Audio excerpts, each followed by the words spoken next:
Hello दोस्तों, welcome to वाग। आज हम बात करेंगे भारतमाला परियोजना की और जानेंगे कि ये योजना क्या है और ट्रांसपोर्ट और लॉजिस्टिक्स सेक्टर को इससे क्या फायदा मिल सकता है। तो सबसे पहले ये जान लेते हैं कि भारतमाला परियोजना आखिर है क्या। भारतमाला परियोजना केंद्र सरकार द्वारा शुरू की गई एक योजना है जिसकी मदद से देश के रोड इंफ्रास्ट्रक्चर को मजबूत बनाया जा रहा है। इसके तहत कई ऑनगोइंग और नए हाईवे प्रोजेक्ट्स पर काम हो रहा है और देश में एक स्मूथ हाईवे नेटवर्क तैयार करने की कोशिश की जा रही है। जानकारों का मानना है कि भारतमाला से न सिर्फ देश में सामान की आवाजाही और पैसेंजर मूवमेंट बेहतर होगा, बल्कि एक मजबूत ट्रांसपोर्ट इकोसिस्टम भी निर्मित किया जा सकेगा। तो भला क्यों पड़ी इसकी जरूरत? तो इसका जवाब हमें पूर्व अमेरिकी राष्ट्रपति जॉन एफ कैनेडी की इस लाइन में मिल जाता है। American roads are not good because America is rich, but America is rich because American roads are good। मतलब ये कि अमेरिका के रोड इसलिए अच्छे नहीं हैं कि अमेरिका एक अमीर देश है, बल्कि अमेरिका इसलिए अमीर है क्योंकि अमेरिका के रोड अच्छे हैं। उनकी कही ये लाइन साफ दर्शाती है कि किसी देश की अर्थव्यवस्था और विकास के लिए रोड इंफ्रास्ट्रक्चर क्या मायने रखते हैं। इस बीच इस बात को भी नजरअंदाज नहीं कर सकते हैं कि आजादी के 7 दशक गुजर जाने के बाद भी हमारा देश का रोड इंफ्रास्ट्रक्चर अब भी उतना मजबूत नहीं हो सका है जितना कि उसे होना चाहिए था। कनेक्टिविटी के लिहाज से भी हम अन्य देशों की तुलना में काफी पीछे हैं। यही वजह है कि देश में भारतमाला परियोजना की शुरुआत की गई और आज इस पर जोर शोर से काम किया जा रहा है। जानकारों का मानना है कि आने वाले दिनों में ये परियोजना एक गेम चेंजर साबित हो सकती है। आइए जान लेते हैं कि इस परियोजना में क्या क्या चीजें शामिल हैं। इससे पहले कि हम आगे बढ़े, आपको बता दें कि भारतमाला परियोजना को अलग अलग चरणों में पूरा किया जाना तय किया गया है। वर्तमान में इसका पहला चरण जारी है जिसमें कई अहम प्रोजेक्ट्स पर काम किया जा रहा है। बता दें कि पहले चरण में करीब 34,800 किलोमीटर लंबी सड़क तैयार की जाएगी। इस पर लगभग 5,35,000 करोड़ रुपए खर्च किए जाएंगे।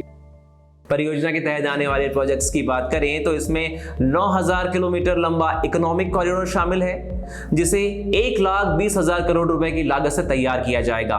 वहीं इंटर कॉरिडोर्स और फीडर रोड तैयार किए जाएंगे जो करीब 6,000 किलोमीटर कवर करेंगे।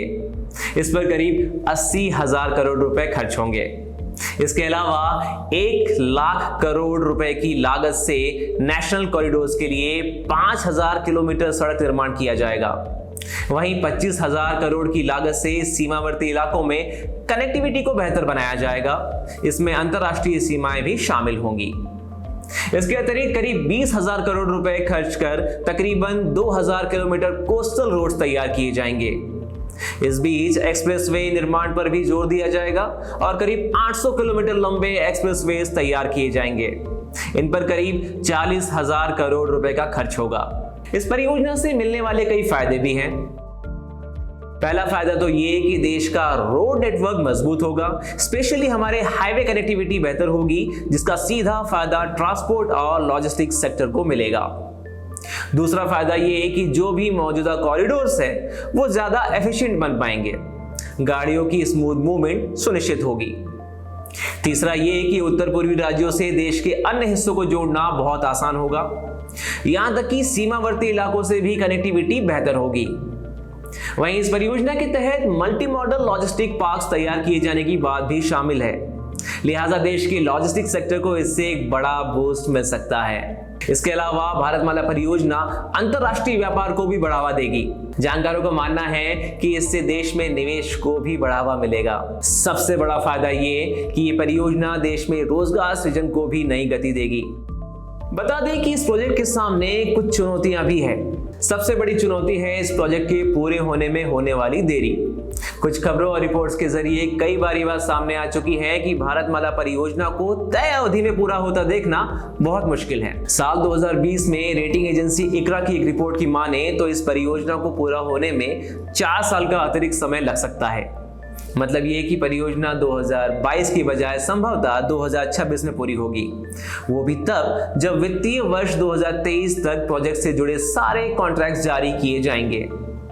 इसके अलावा मार्च 2021 में ट्रांसपोर्ट और टूरिज्म पर गठित संसदीय समिति भी परियोजना में होने वाली देरी को लेकर संबंधित विभाग को फटकार लगा चुकी है। उस वक्त करीब 888 सड़क परियोजनाओं में देरी होने की बात सामने आई थी। इन सभी बातों के बीच रही सही कसर कोरोना संकट ने पूरी कर दी है। इसकी वजह से परियोजना में काफी देरी हो रही है। बहरहाल हम यही उम्मीद कर सकते हैं कि ये चुनौतियां जल्द ही दूर हो और भारतमाला परियोजना जल्द से जल्द पूरी हो। अगर ऐसा होता है तो हम बहुत जल्द विकास की नई गाथा गढ़ सकेंगे। हमें उम्मीद है कि आपको ये वीडियो पसंद आया होगा। अगर आपको हमारा ये वीडियो पसंद आया हो तो इसे लाइक, शेयर और सब्सक्राइब करना ना भूलें। जल्द ही मिलेंगे हमारे अगले वीडियो में, तब तक के लिए अलविदा।